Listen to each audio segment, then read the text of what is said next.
and no bed bug.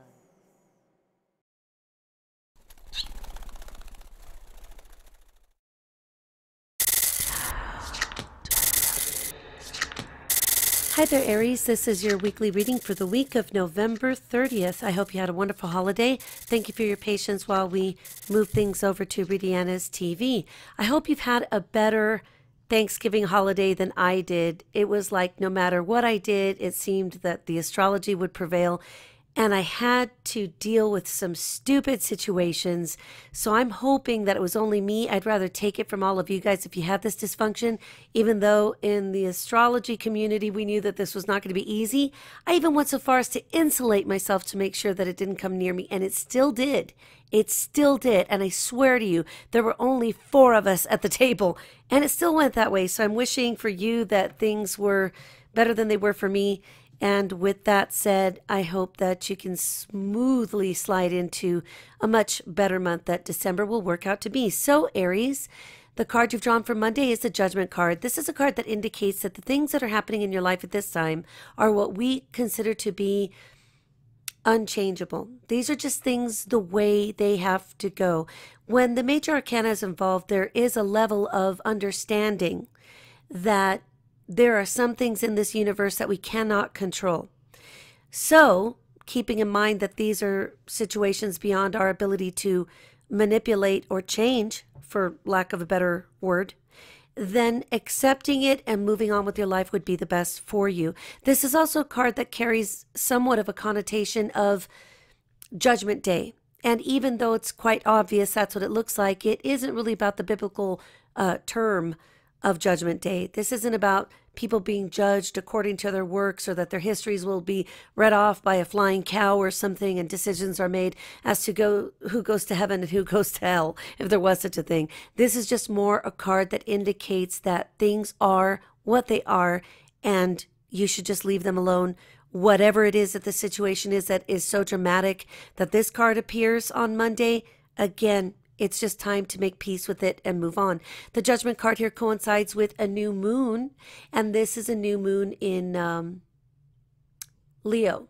So with this new moon, let me double check and make sure. Yeah, with this new moon, this is happening in your solar 5th house. So the 5th house is a house that includes different ideas in life about family, siblings, your romantic relationships, not marriages, not committed partnerships, dating, also your creativity, your children, your world around children. Your children are, of course, going to be the closest to you.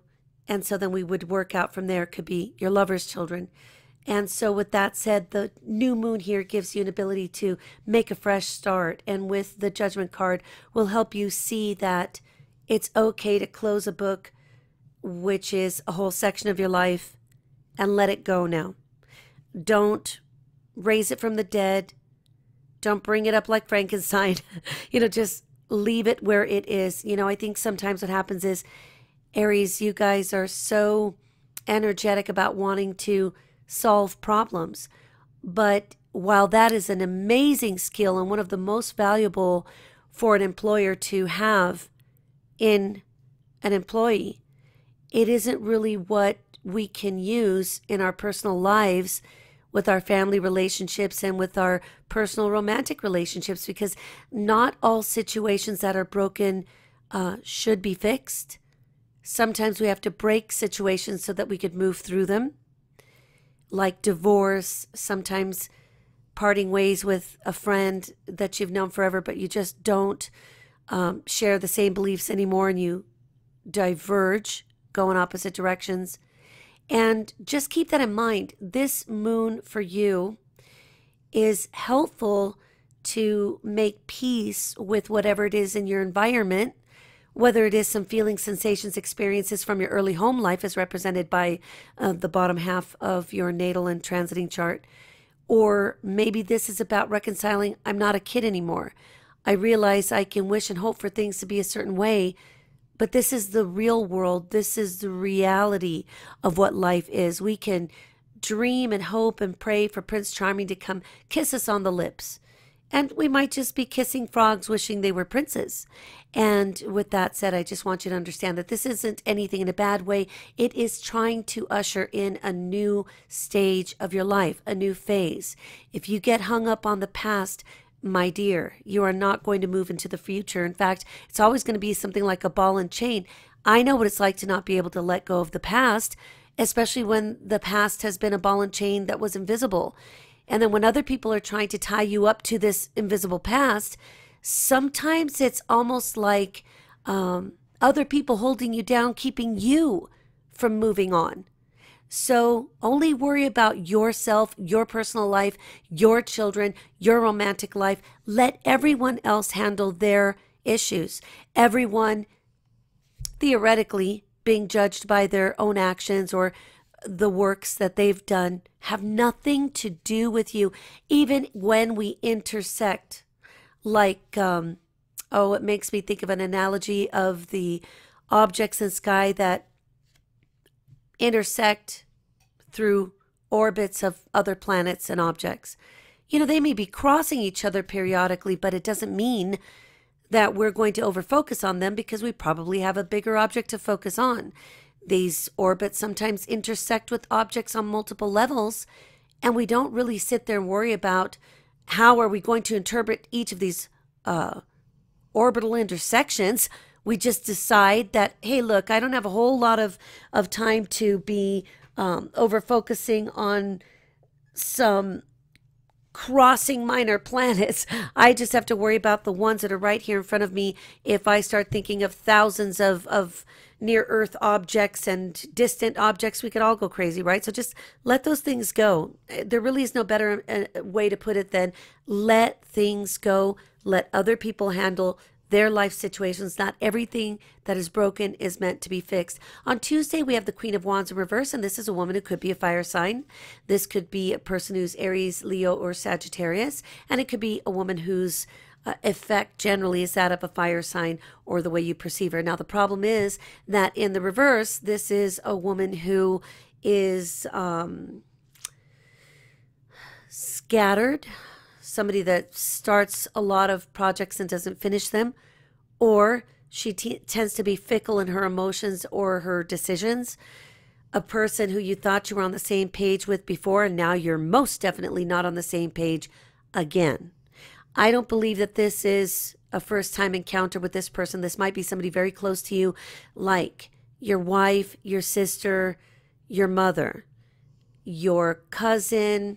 That's pushing it a little bit. Sister-in-law, sibling. And if that's the case, just make sure that whatever you do, you're considering that she might not stick with the plan, that, you know, some of you will get some strange news that this person doesn't want to finish their part of the plan with you, or she's changing her mind. This could be you, especially if you're a female, where you say, you know what, no, pretty much I changed my mind. I'm not doing this. I'm not doing that. And then you're like, oh, no, seriously. And if it's you, of course, then the other person would have that idea. Part of the problems here are most likely influenced by Mercury and Sagittarius squaring Chiron and Pisces. Chiron being direct now. When we have a square, of course, we know that this is an aspect of a need to adjust something or fix something, come to terms with something to help make sense of it. So Mercury in your ninth house, your solar ninth house, is talking about anything that has to do with a marriage that has moved into a separation phase, or through time and distance, you're separated and you're not on the same wavelength. And it really could be that a divorce that you're, obviously, if a divorce comes to your door, you probably have some indication that that's what's happening. Although for some people, of course, they don't know until it hits them in the back of the head. But this could be some difficulty here with communications that are somewhat sensitized, because Pisces is your 12th house. And even though it's your solar 12th house and Chiron is in there, of course, we know that this has to do with something that's being kept hidden from you, or something that you don't want people to know about. And with that said, you just need to make some adjustments to accept that's which comes to you, because it could be a real indication with the square that it's difficult to get your point across or to be understood, or vice versa. Mercury in Sagittarius will also trine Uranus in Aries. So Uranus in Aries could be somewhat of that surprising element, that trigger, hair trigger element, where you're like, what did you just say? Did you just say that I moved here to take this job, to do this thing, to teach this class, and now you say you're not coming? And then you've got a wedding that's already been planned and all these other things, and it goes right out the window. Again, understand that trine energy is helpful. So it's trying to help you see what it is that needs to be understood. So don't hold on to the surprise energy as much as get that information, understand it, acknowledge it, absorb it so that you can make sense of it. Mercury in Sagittarius will also sextile Apollo in Libra.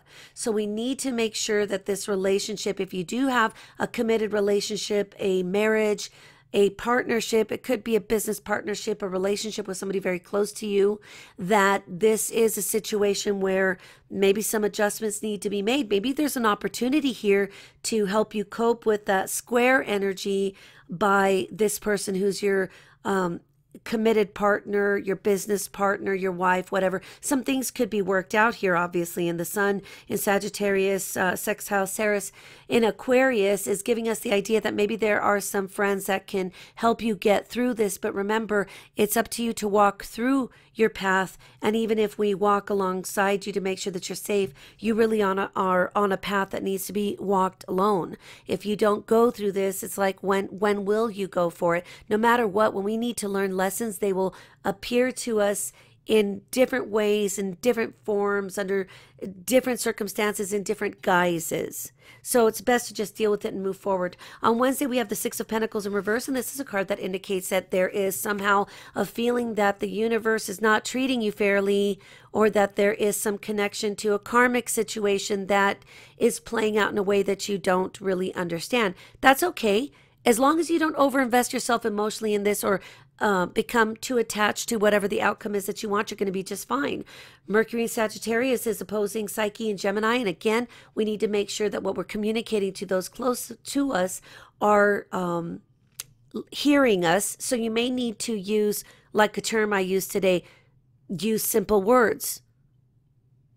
Keep the compound words down to 2 syllables, or just keep it short and communicate what it is that you need to say, or respond in the way you need to respond, but keep the emotion out of it. Because sometimes when we see the Six of Pentacles in reverse showing up with the Judgment card upright, we get the idea that, you know, even if this doesn't look fair, in the end, it will prove itself to have been.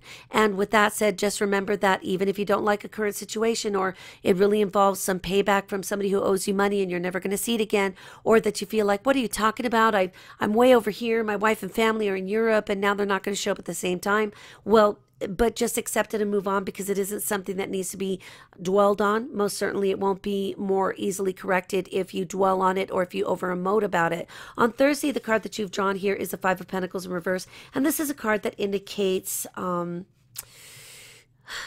obviously having felt somewhat left out in the cold, or disenfranchised, or literally excommunicated or pushed out of an environment. And maybe it isn't the environment that's the problem. Maybe it's your choice of association that is. So with that said, if you feel like you're trying to bond with somebody, take your relationship to the next level, if you feel like you're trying to get in good with some group, posse, or tribe, maybe what needs to be understood, again, the 5 and the 6 being next to each other with the Judgment card, they're talking to each other saying, look, sweetheart, even if this is what you really want, it isn't meant to be. Just accept it, move on, see how it works out. Let time be the healer of all wounds, of all difficulties, of all challenges. I often have to tell people that even if you know that an apology isn't going to be accepted, because perhaps the travesty is too great, then the best thing to do is to apologize and say something like,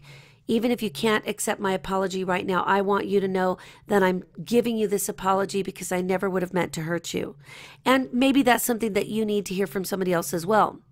But of course, as easy as it is to say the words and to convey the message, you know, you really have to mean it deep in your heart, that you really are sorry for the things that you've done, because the next person will be just as sensitive as anyone else to somebody who's not being entirely apologetic. Case in point, you know, you got angry, you got drunk, you jumped on your brother's car, dented the hood again. And you apologize and say, hey, bro, look, I'm so sorry. I was just, you know, acting out. And then you realize that this person's looking at you funny, and that brother says, yeah, you know what? apology accepted, as it were, but I know you don't mean it because you've done this 3 times. And so we have the element here of just understanding that sometimes when we upset other people, we have to let them come to terms with what they're going to do with the situation. Picture what it would be like for 2 cheating spouses, or one spouse cheating on the other, being dishonest in any particular way. And that one partner saying, I'm sorry, I'm telling you that it was an accident. No, I didn't slip and fall on her. And we're like, what? Really? And so this other person might already be at that place in their heart where they don't want your apologies anymore. So, of course, the right thing to do is to apologize. If that person will give you another chance, and you let them have it. If that's what you let them do that, if that's what they choose to do. But we don't try to ingratiate ourselves. We don't try to grovel and drag ourselves around like a little dog. We let that other person make their decision because they're entitled to it. And the 5 of Pentacles here coincides with Mercury, semi-sextile to Bacchus and Capricorn. So again, we've got an issue here with Sagittarius having a conversation with Capricorn, which is your 10th house. So there's something here that's very public that you want. There's something here that you're really asking for, that you would like to come to fruition, that it would be the thing that makes you feel happy about your life, the recognition or admiration or acceptance that you desire. But again, sweetheart, don't push things because it may not come to you the way that you expect. Let it come to you in an organic way, right? How about if we all just sat down and pointed fingers at each other and blamed each other for whatever it is that isn't working out? Well, that's not going to help anything. It's just going to piss people off more. They'll go in opposite directions eventually. But if we stay quiet and kind of lie low and go slow and let these other people warm up, if they're ever going to, then the relief is more meaningful when they say, okay, guess what? I know you cheated on me, but we're going to let this one go. But that's not going to be the case the next time. Well, you know that the next time it happens, that person, if they're forgiven by the same partner, you know that that person's going to continue with the behavior because they keep being forgiven for it, which it isn't always the case, but there's plenty of people that indulge in this. Also, Mercury Sagittarius will be trining Minerva in Leo, and Mercury and Sagittarius will sextile Cupid in Libra. So again, try to make sense of these relationships, understand that there are adjustments that need to take place. And if they can't happen in a way that is feasible, then just let it be, let it sit, and worry about it later. Let's see what it is next year. Friday, we have the 10 of Pentacles upright, and this is a card that indicates that this feeling, this sense of family, this sense of dynasty and positivity and security is possible. It's just looking like it comes to you in a different way. Maybe you have to go back to the drawing board and rework a situation, an arrangement, or a thing that isn't working for you anymore. Likewise, with the 5 of Pentacles in reverse, it could be like a family member, a family association, a group association. A very slim chance that it's groups, but it could be groups as well. Your co-workers that you realize, wow, so I'm going to have to create my own sense of family, my own sense of security, because I realize if these people can't get over this thing or that, then I'm just going to have to move on with it, and that's okay. We have to do one thing in life that I think is what helps ease everyone's understanding of each other, and that is to let people be who they are, make the decisions that they choose without trying to manipulate or force cooperation from anybody. Dynasty is a sense of loyalty. If you have family members that are loyal to you, be loyal to them. Likewise, if your family members are not being loyal to you, there's your sign. It doesn't mean that you excommunicate them from the gene pool, but it does mean that you have to let it go to bed and let it rest. I've got a crazy story about my mother's family, one half of it on her mother's side. And I've had to explain to people that, you know what, there was always some tension there, but everybody, like in our culture, we get along with everybody in our family, whether they're divorced or not. There really haven't been problems, although the problems were what I think in the Western world we would consider to have been there inherently. We had a bunch of divorced family members and all of us hung out together. No one had any hard feelings, but you know, it's not the same thing with the generation that I was born anymore, because I don't see that too often. But then again, people have taken a lot of liberties in this new day and age where they really don't give a shit if they hurt somebody's feelings. They just keep doing it, and they say, well, it's what I want to do. Sounds like Jerry Springer, right? I watch Jerry Springer shows on YouTube, so I can tell you I've seen what this looks like with other people. But if there has been a rift that is impossible to heal, something like that Judgment card, then you need to just respect other people's decisions and let them be who they are, make the choices that they are, because even though you're really good at fixing things, again, remember that you're not here to fix things in the universe for people. You're here to trailblaze your own path, to raise your children if you choose to have them or if you already do, and to find your niche in the world, to do whatever it is that makes you feel good. That story in my mother's family, we basically had to say goodbye to one side of my mother's entire family because of some racist words, some disagreements, and things that they said, for example, to my mother. And if anything, I'm going to be loyal to my mother and no one else. And I can say what I think about my mom, but nobody else can say that. And so it was very hurtful. And I realized that's it. That's the end. We're done with that side of the family, because if they can't be nice and if they are saying these horrible things and even accusing my father of terrible things, then there's no reason to be a part of that. It's only negativity, and it's almost like a boil waiting to explode. So again, remember, define your sense of family. If it's you and your little lap dog, that's family enough. If it's you and some kittens and a dog, that's grand. You can have Thanksgiving like the commercials with the little puppies and dogs up on the table and enjoying their time. So don't get too caught up into what your definition of family and dynasty is, because it's obviously subject to change, just like humans are. On Saturday, we have the Justice card. And considering that we just came off of Mercury Sagittarius squaring Jupiter in Virgo, Virgo being your solar sixth house, there could be an issue here how it relates to your daily activities, what you do at work. You may not even be happy with what's going on with it. It may be good enough, close but no cigar. And of course, that's a personal decision, right? Some people are hating their jobs as CEOs of Fortune 500 companies, and they get somebody who loves their job at the cheese factory or delivering packages and flowers for FTD. And they're fine with this. So remember that it's something that's in your daily life, something you do on a daily basis that has been somewhat at odds in communication. Maybe it really is with your family members. It could be some early environment, siblings. The sixth house would also talk about health and sickness. And maybe there is a psychic illness in your family where people are just very traumatized by different situations. I can tell you I'm watching one play out right now in my own family. And this is something that cannot be healed in a specific way, because only the universe can coordinate the healing. So again, Venus will be entering Scorpio also here. So this gives us at least the hope that in your solar eighth house, where you could be having these miscommunications or these misunderstandings or these inability to be on the same page, God forbid, but some of you will be getting news of a divorce or separation, or that somebody doesn't want to be with you and vice versa. Maybe you don't want to be with somebody else. And it looks like you can deliver the news in a much more palpable way, because with Venus and Scorpio, it makes even the harshest truths somehow a little easier to swallow. It's kind of the spoonful of sugar makes the medicine go down. The Justice card in this scenario is talking about the idea that even if you don't like the outcome, even if nobody likes the outcome, think of it like any divorce, right? There are never winners in divorce. Everyone loses.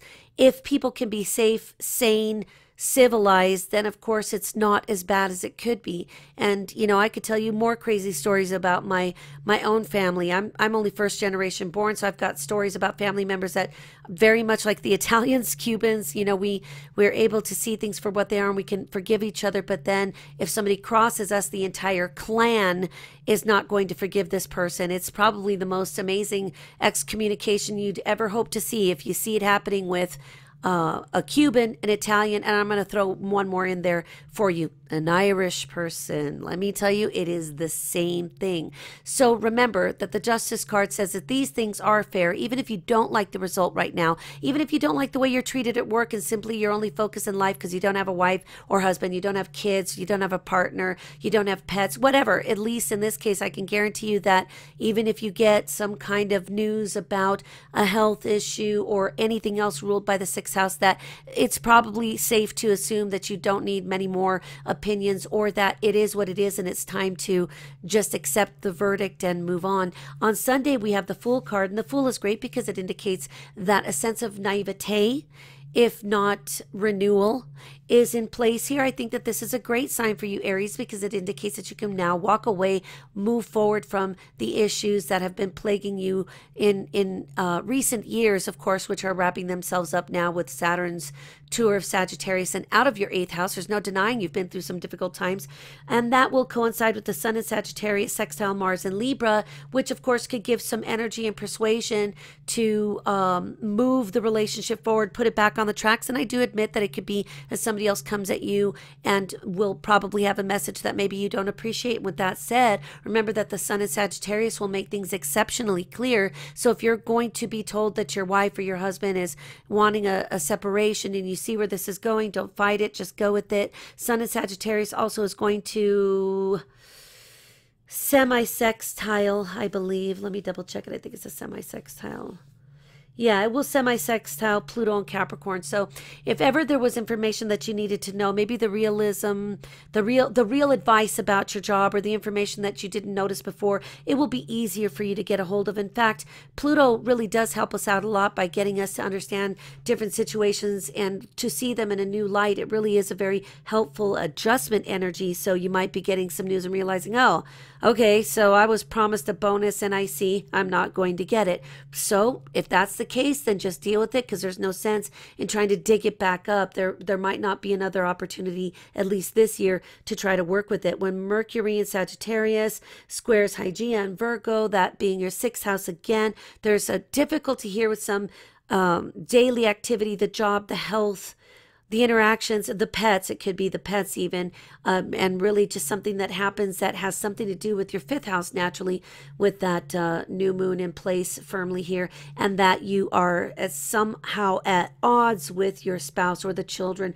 or the result of this relationship, and it almost like as if there was an ocean of distance between you guys with this aspect. And also Mars and Libra will square Pluto and Capricorn, and again, we just need to be very careful, because there could be something of an outburst is what it looks like to me at work. But again, I want to remind you that it's really not worth having too much of tantrum. Now look, if you've got to say what you got to say and you're okay with quitting or being fired, then so be it. But I think this time of year it really isn't maybe the safest thing to do unless you are independently wealthy, because you might have some issues in covering your expenses until such time. But with that said, I would like to wish you a wonderful first week of December, and I'll be talking to you soon, Aries. Make good choices.